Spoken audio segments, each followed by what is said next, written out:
del día, y como suele ser habitual cada miércoles lo hacemos con Araceli de Frutos, fundadora de Araceli de Frutos EAF y asesora del fondo Alaja Inversiones. Araceli, muy buenas. ¿Qué tal? Buenos días, Eva, ¿cómo estás? Bueno, son varias las referencias que quiero poner sobre la mesa esta mañana, porque por una parte son esas dudas, parecía que se disipaban los riesgos sobre el techo de deuda, pero la lucha política enrarece el ambiente. ¿Cómo estás viendo esas negociaciones, ese comportamiento también del mercado, cómo está respondiendo? ¿Qué podemos esperar?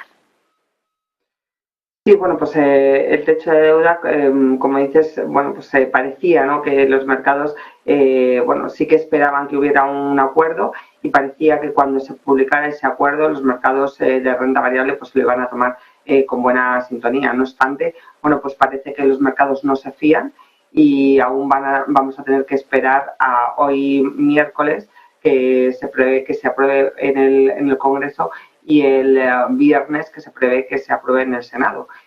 Bueno, pues ahí realmente la fidelización de los distintos congresistas y senadores parece que no es tal hacia sus partidos políticos y bueno, eso imprime más dudas en el ambiente, ¿no? Pero realmente yo creo que ha sucedido en otras ocasiones, veníamos repitiendo en las semanas anteriores, que esta negociación llegaría a un buen puerto, llegaría a un acuerdo y creo que bueno, pues finalmente sí que se llegará al acuerdo, aunque se tarde a lo mejor en aprobar, pero vamos, el Yellen ya adelantó que bueno, no el 1 de junio se iba a poder no pagar en las administraciones, sino que dijo que al final es el 5 de junio, ¿no? Adelantó un poquito más, exprimió un poquito más los plazos y finalmente creo que sí que se llegaría a un acuerdo en el techo de deuda.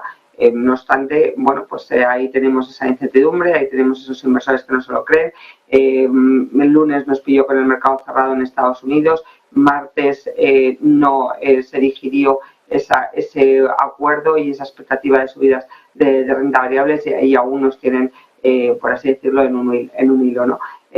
Ahora, hoy es el último día de cierre de mes y al final, bueno, pues las bolsas van a tener un mayo negativo, ¿no? Con las buenas perspectivas que hemos empezado el mes de mayo, al final, bueno, pues han tornado todas con problemas, bueno, pues al final también geopolíticos y problemas que bueno, pues no podemos, que se suman, ¿no?, a los problemas económicos y a los problemas de crecimiento al final y de inflación que teníamos sobre la mesa, ¿no? Por supuesto, Estados Unidos, la primera economía del mundo, sienta ese gran foco de atención, pero también hemos conocido cómo esa recuperación en China parece debilitarse, el sector manufacturero, y según además el dato oficial se contrae por segundo mes consecutivo cuando todas las perspectivas económicas se iban alimentando a principios de año en base a lo que iba a ser el despegue de China y parece que ese impulso, ese motor, pues no va a ser de la dimensión que se esperaba. Se va constatando cuál puede ser, por tanto, el impacto para esas perspectivas y cuál es el diagnóstico, Araceli.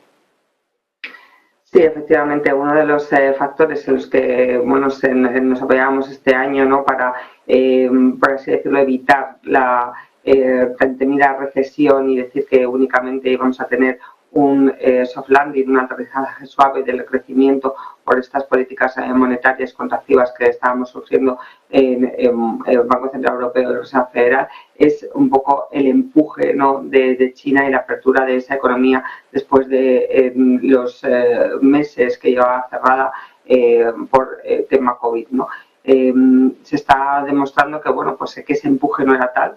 Es hoy un jarro de agua fría, la verdad, porque sí que el dato anterior estaba por debajo de 50 de PMI manufacturero, el 49 registró, y este dato de este mes sí que se esperaba que estuviera ya por encima de 50 y eso indicara una recuperación de la segunda economía mundial. Ha salido 48 por debajo aún del dato anterior. eso indica que puede entrar también en recesión la economía china, sustentada por el PMI de servicios, al igual que el resto de economías desarrolladas. La única diferencia que a lo mejor podemos encontrar en esta economía es la capacidad de respuesta que pueden tener las autoridades económicas, ¿no?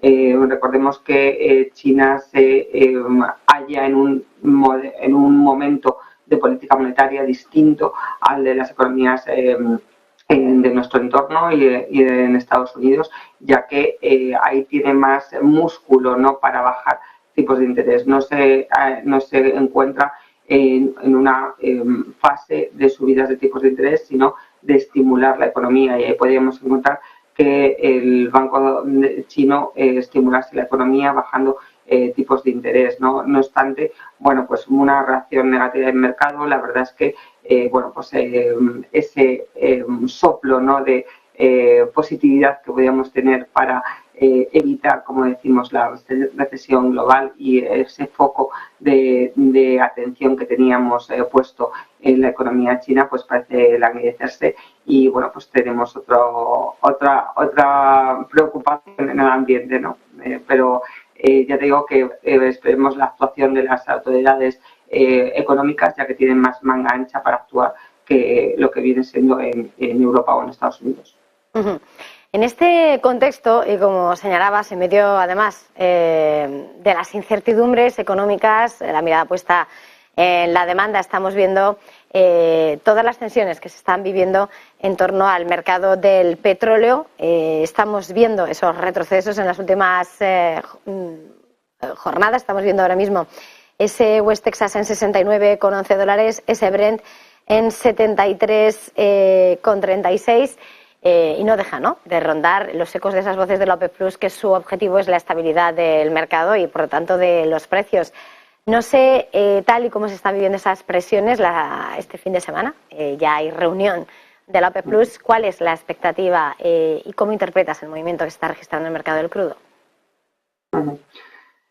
Sí, distintas declaraciones de miembros de la OPEC nos hacen pensar, o quieren hacer pensar, que el próximo 4 de junio pues puede producirse un nuevo recorte de la producción, ¿no? Ya comentamos que, bueno, pues el precio del crudo, como otros mercados, pues viene influenciado por la oferta y la demanda, ¿no? La demanda, pues vemos como las economías están ralentizando su ritmo de crecimiento, y principalmente lo que hemos comentado anteriormente, China, ¿no?, que ese es el motor también de la demanda tanto de petróleo como de commodities, y por otro lado tenemos la oferta que sí que se puede influir principalmente con los productores de petróleo. Restringiendo la oferta llevarían a esa estabilidad que ellos llaman de precio, o ese nivel de precio que ellos demarcan, que estaría en torno a los $85, con lo cual después de esta caída y de ver los datos de China también, principalmente como demandante de materias primas, probablemente en la reunión del 4 de junio se produzca un recorte de la producción, lo que ya lo hemos visto anteriormente, lo que haría, igual que anteriormente estos niveles que hemos visto, cuando llegó a 65, 69, llevar el precio del crudo a niveles de 85, 80 de nuevo, ¿no? Entonces, bueno, pues esperamos un recorte de la producción, según declaraciones que hemos tenido posibilidad de oír de productores, y por la evolución básicamente de la demanda y por la estabilidad de precios que comentaban que ellos se han marcado, ¿no? Con lo cual, bueno, pues recortes de producción y subida de precio del crudo para pues la próxima semana. Antes de terminar, poniendo la mirada en el mercado, hemos visto cómo la inteligencia artificial ha desatado la locura realmente en los últimos meses, también en cuanto a cotizaciones en torno a las previsiones de Nvidia.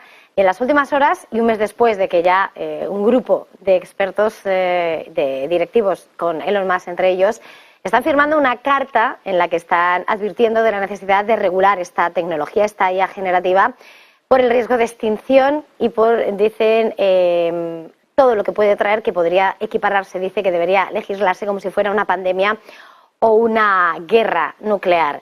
En medio de esos llamamientos, no sé hasta qué punto, ¿cómo valoras este tipo de solicitudes cuando todo el sistema está ya puesto en marcha, toda la maquinaria, y las compañías están viviendo un verdadero halo de euforia? ¿Cómo crees que puede trasladarse esto y qué impacto puede tener esta petición? Bueno, esta euforia que estamos viviendo en cuestión de la inteligencia artificial, bueno, pues vamos a tomarla de manera moderada y no lanzándonos bueno, pues a invertir tan rápidamente, ¿no?, en este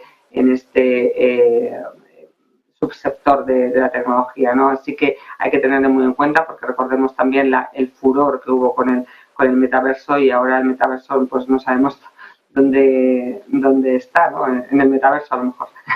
Pero bueno, hay que ser conscientes, bueno, porque sí que la inteligencia artificial, como dicen, no ha llegado para quedarse, es un gran empuje al mercado tecnológico, a la economía en general, a todas nuestras vidas en general, y sí que tendríamos que, bueno, pues de parte de las autoridades, sí que cierta regulación de este nuevo sector. O sea, primero conocerle, y es las consecuencias que tiene toda esta inteligencia artificial, todos los buscadores, todo lo que con ello conlleva, ¿no? Es muy reciente.